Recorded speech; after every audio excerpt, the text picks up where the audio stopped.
I was asked to talk about how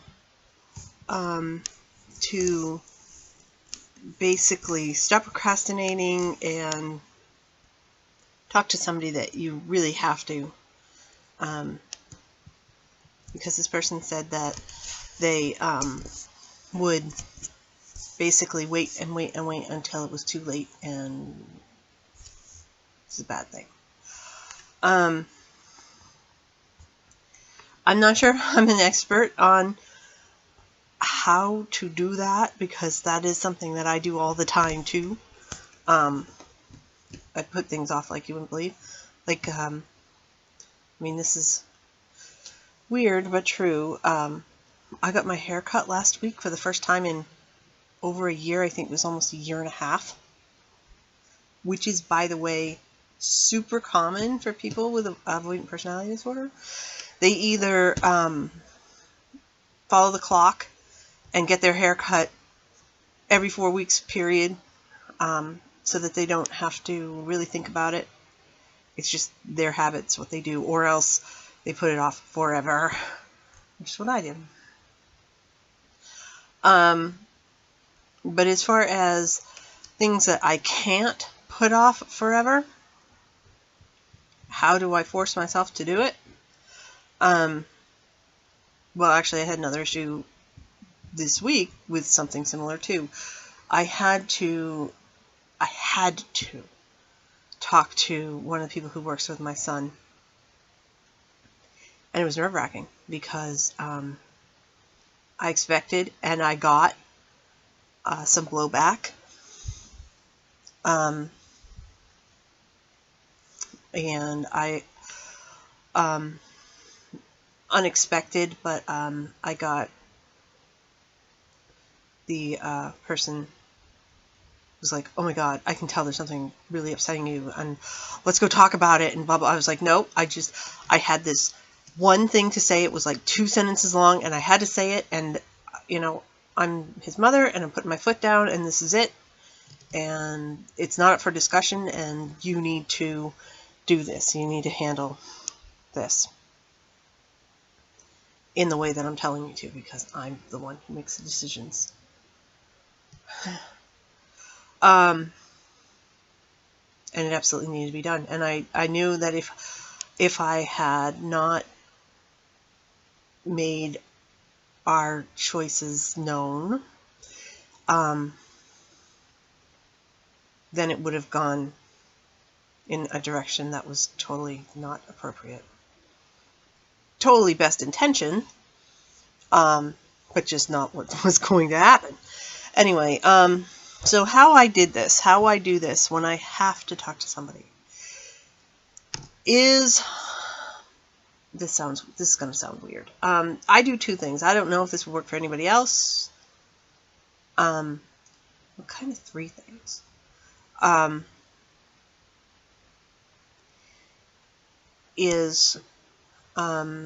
First of all, I practice it. And I'm like, don't want to say that, don't want to admit that, but it's true. I will think about it a lot and figure out how I can say whatever I need to say in the least words possible, and the clearest way possible, so that I'm not hemming and hawing. And I mean, it is practiced, and it probably comes off as really, really stiff, and I'm still probably incredibly nervous. Like I said, with this other situation, she was like, "Oh, you're upset." I was upset. Not because of what I was saying. I was absolutely 100% this is what's going on. It was the fact that I had to say it that I was upset. And that's why I didn't want to talk about it, because it was me. It wasn't my son, and it wasn't what was going on with him. It was my own thing. So I was like, no, I'm not going to talk about what's going on with me. Please, this is what we need done. You need to do it. That's it. But I had talked about it with my therapist, which is odd. I think that my therapist really liked it, because generally I don't sort of use therapy as like what you're supposed to use therapy for, which is to get advice on things. I sort of go in and rehash what I'm doing and I don't know, like vent. But I don't really, like I said, I don't use therapy like a normal person uses therapy. So she was impressed by that, and she absolutely backed me up and was like, yep, you're right.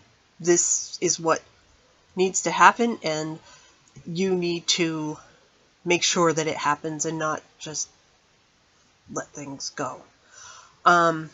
So I practiced there. I talked to a couple people, but mostly it was in my head. I just went over it and over it and over it, and it's like, okay, I was absolutely 100% adamant that I had to do this. This was not an option. I had to. I think that's an important step. If you've got to talk to somebody, is to really, truly, get it in your head that you have to talk. You don't really have a choice. You must talk to this person. You have to say what you have to say. It has to happen.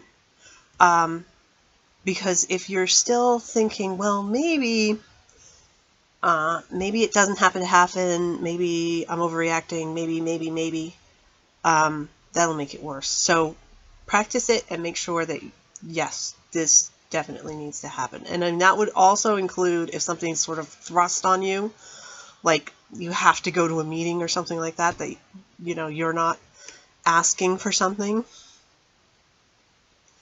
But practice it in your head, so that you really know what it is. If you don't go in there and don't wing it. Don't think, maybe I'll figure out what I'm going to say. No. Know exactly what you need to say and get it as succinct as possible so you can just get it out. And, it's very common for people with avoidant personality disorder to catastrophize. I always think I'm mispronouncing that word, but to think of things in worst case scenario, etc.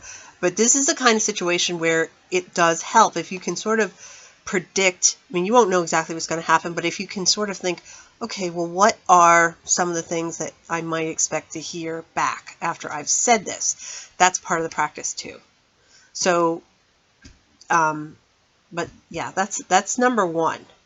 Number two, which sort of 2 and 3 I'd say are combined actually.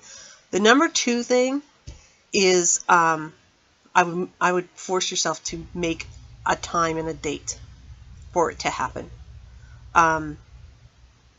Again, that's like sort of the practice. Like, I'm going to do this next Tuesday, period. It's going to happen on Tuesday. That's it. And give yourself a deadline for something, so that you don't let it go and let it go and let it go. Another story about this, which I kind of feel bad about, but then maybe it was just perfect timing.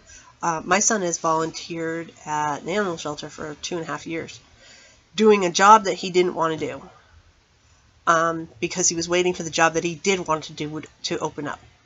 And he was absolutely miserable. He loved working with the animals, absolutely miserable doing the job, felt like he was being taken advantage of.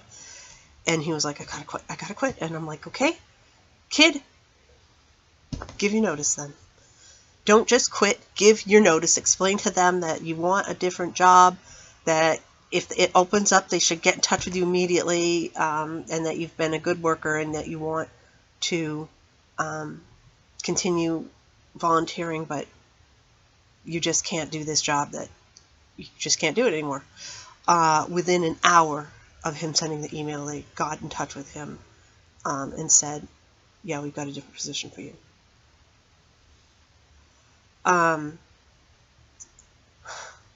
Which makes me feel like crap, because I'm like, kid, if you had pushed back maybe earlier, you wouldn't have been doing this job that you've hated for so long.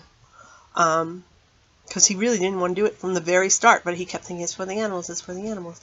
And he finally put his foot down and said, okay, I'm going to give my notice, and boom, that's when it happened. And, okay, that's a totally different situation, I'm sure, from whatever you're going through.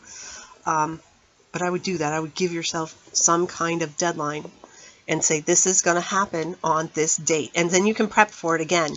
It's not sometime in the future. It's, this is happening next, whenever. I'm going to do this tomorrow. I'm going to do this at the next meeting. Oh, God. I'm going to do this at this time and this date. And that's huge, because that gives you something to practice for, and it's not just this big, huge, amorphous, what's going to happen, I don't know what's going to happen. You can actually prep for it. And that's a big part of it. You know, if you have no idea what's going on, no idea how it's going to play out, it's sort of like taking the little bit of control that you can, do that. Something that you can plan on and know that you've, you know, yourself have this part, you know, you still have to interact with somebody else. You're still going to have to deal with whatever they want to say and come up with.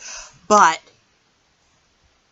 at least that little bit, you do have control over. And that does help a lot, I think, with this type of situation when you don't really know what's going to happen. That's why the third thing is sort of like exactly the same. I mean, for me, the final straw for me is I have that little book. I actually made a video about it. My planner. I write in ink, and when I put something in that book, I do it. That's just me, but that's just the way I am. You know, when I started using that book, because I mean, it really is just like, these are errands, these are appointments. Oh, he's coming back again. Oh my God. Keep going, keep going. Anyway, when I put it in the book, I get it done. So I would, if it's possible, I would find something similar in your life where you just, this is it. When you put it down, I mean, I don't know. For me, the process of putting it in ink and writing it down makes it definitely have to happen. I would say I'm at about 98% completion rate of things I write in that book. Very, very high, because it's really effective for me. So, which I was really surprised at. Because like I said in that video, those things, I was like, oh, this is like the new scrapbooking. This is stupid. This is people who want to pretend they're artistic. You know, they can waste time doing that instead of making real art. And that's really what my attitude was toward it. And then I started using the thing, and I was like, wow, this thing it's really effective. It keeps me on target. I don't miss my appointments. Sorry if this cat is really loud. I do what it says. Come on. But that's what I would do. I would practice. I would give yourself a date, and that it has to be done on this date. Which also, you know, I mean, the other thing of that is it takes the pressure off, because, you know, if you're thinking, oh my goodness, sometime this week I have to do that, and it's just constantly on your back that you got to do this thing sometime, and it could be any time, and it feels like, you know, all the time you're totally stressed out because this thing is or could be happening at any moment.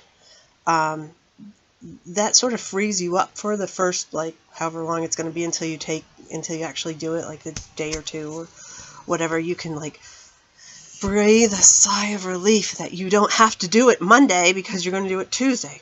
So, Monday's okay, and you're still going to practice. But that's sort of crap advice, or it might be exactly what you need to hear. But that's how I get through it when I have to do appointments and do things I really don't want to do. Is, again, I practice and prep, including worst case scenario, and then I give myself a date, and then I write it down so that I make myself stick to that date, and then I just do it. And that's sort of how I get through and function, I guess.